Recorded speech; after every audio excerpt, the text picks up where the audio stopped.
Something huge is brewing in Vancouver as Patrik Allvin speaks to the media, revealing exactly what this Vancouver Canucks team is actively searching for on the trade market, with Filip Chytil placed on IR, and we get an update from an NHL insider revealing a key detail on the Vancouver Canucks trade front as this team actively looks to fill out a much needed position, and even going as far as revealing the Canucks looking at something that fans would not expect. We're going to break down all this, reports coming around the Vancouver Canucks trade market, quotes from Allvin. We're going to break down all this and so much more in this episode, so you're not going to want to miss it. So let's just dive straight into it today, where we do know the Vancouver Canucks are missing quite a bit of talent. Brock Boeser missed the last game, Filip Chytil out and placed on IR with Jonathan Lekkerbacke, who hurt his shoulder. Nils Höglander missing the start of the season, and with all these injuries piling up, Patrik Allvin and management had to go out and make multiple recalls. Now with the Canucks, we see Allvin say the first job is to find a way to get through next game. Depth-wise, I think we're good at the bottom of the lineup.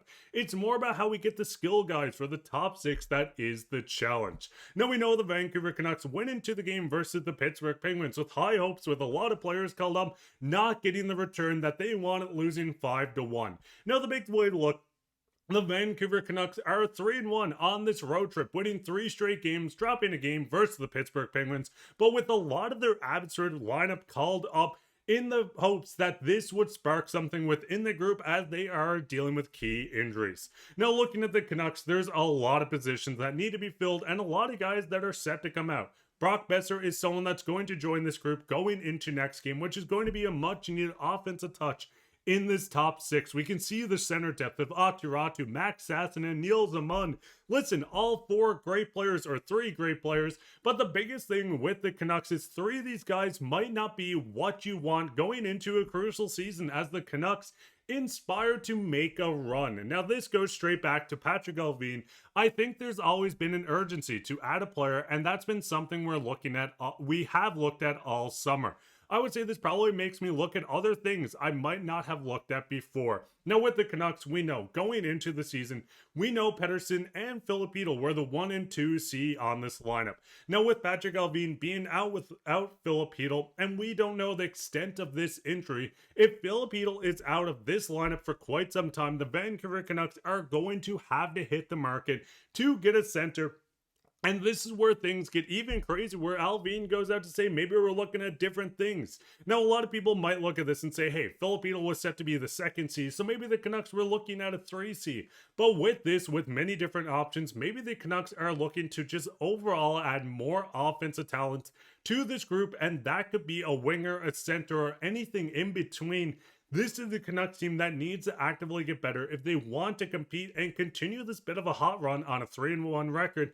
Looking at the draft capital throughout the Canucks, not having a 3rd round pick going into the 26th draft, not having a 2nd in the 27th, having a lot of 4th, this Canucks team do have a bit of draft capital. Keeping the 1st round pick is probably ideal when this is a team that doesn't know how far they're going to go or if they're going to be a playoff team. We've seen a great pick with Braden Coots coming out of this draft, so keeping a 1st and adding more prospects like this to the cupboard is what the management needs to do. But if they're truly going out to make a competitive roster, bouncing back to once this team is healthy, yes, this team looks great. Filip Chytil can fill in. If you pick up a 2nd line center, Filip Chytil as a 3rd would be perfect. Teddy Bluger is not in this lineup. Nils Zaman is not in this lineup.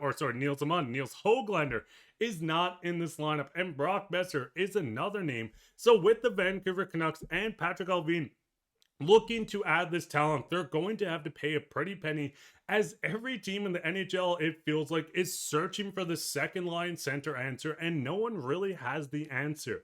Now, going into this, there's a lot of guys. Just looking at Abbotsford, there are guys like Braden Coots, who's in the WHL, of course, but a lot of guys under contract on this team. You have Victor Mancini, Tom Willender, Sawyer Minio, Gabe Sherrod, Braden Coots. There's so many guys under contract in different leagues, in the AHL, the OHL, the WHL, the Q, any of these leagues that the Canucks can move on from. Medvedev is a name that was highly touted coming out of the draft, one of the youngest goaltenders And we know the Canucks are secure in that position with Thatcher Demko, of course, being the shine, Kevin Lankin, and even Tolopilo. So maybe the Canucks look at moving Medvedev with a pick, another prospect, a roster player to bring in a position of need at the center position. Now, going into this right now, if you search it up, I understand the cap does not look good, minus 900K, but this was due to a lot of players being placed on IR, call-ups coming up. So the Canucks are going to even out or have roughly $3 million like we seen at the start of the season once everyone returns to the team. So with the Canucks having roughly $3 million, if everyone's sent down and they figure things out, the Canucks can go out and get a $6 million player at half retained. This is going to cost more. If the Canucks want to move out a contract like Nils Höglander, and even going further where we see Darren Dreger coming in to say Allvin has been searching for a center, preferably a 2 or a two-way center for several months now. The market is incredibly thin at that position. Some are wondering if Allvin is just going to go out and simply add a depth piece. Now, this does get interesting when looking at the Canucks because you have a lot of talent on the team. With Filip Chytil back with a healthy team, this can be competitive. You have a great decor. You have elite goaltending. You have top-end talent, and we're going to do a full video on Pettersson tomorrow, speaking on the event stats and how this is statistically, not points-wise, but one of the best seasons we've seen at a PD since putting up 100 points. This is a team that needs to add. No one can dispute that. This is a team that has assets to go out, but does Patrik Allvin want to clear a cupboard out to get a player? And listen, we've seen trades happen in the past. Lindholm came into the Canucks, walked for nothing. Zadorov came into the Canucks, walked to the exact same team out east in the Boston Bruins. So if we see Patrik Allvin make a trade, I think he's going to look for multiple things. A guy that can play in the middle six, a centerman that has term on his contract, or someone that they can go out to sign. I mean, we see in the Marcus Pettersson trade, he did re-sign with his team and looks great out there on the ice. Tyler Myers and Joseph playing on the right side. Derek Forbort, once again, also injured. But with the right side getting a little older, despite not looking at Filip Hronek, who's going to be very good, the Canucks could keep a guy like Tom Wilner or Victor Mancini that could join this lineup in the next couple of years. But with the Canucks actively looking, with all the injuries piling up, Nils Höglander on LTIR, with the injury reserves, having Chytil, Lekramacky, Forbort, you can work your way through. There's so many guys. Brock Boeser out, Teddy Bluegrass.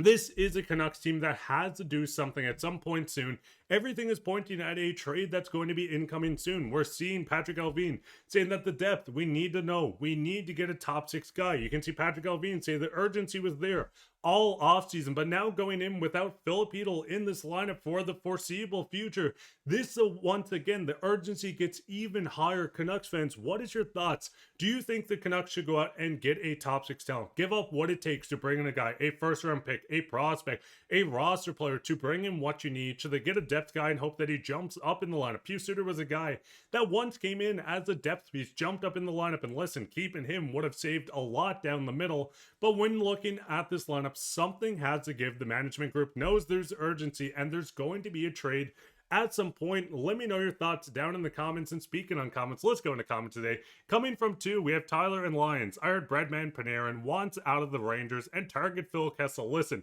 Phil Kessel is an Abbotsford legend, where we did see him on a PTO, didn't sign, would have been cool, but I think Phil's too old. Panarin's interesting, but once again, another winger in this group. It's going to be interesting what this Canucks team does to go out and acquire a player. Kotkaniemi is a name on Carolina that scored his first goal in the past 60 games or something, but in a defensive sense, he does make sense for this team, and he could be someone that needs a fresh start. Let me know your thoughts down below. I'm going to do a full video reacting to trade reactions, rumors, anything like that around the Canucks. Let me know your thoughts down in the comments, and you can be featured on Comments of the Day. While you're down there, leave a like, subscribe, share this with your friends. We'll be back in another episode, so keep your eye out for that. If you made it this far in this episode, go down and type 3.14 pi. Put that down in the comments so I know you made it this far. But that would be it for this episode. Hope you guys enjoy it, and take care, Canucks fans. Listen, something's going to give at some point. This is going to be a trade, or someone's going to take over in that second line center position. Either way, it's going to be fun. It's going to be a ride. And I hope you guys enjoy this season, because I'm going to try my best. But take care, Canucks fans.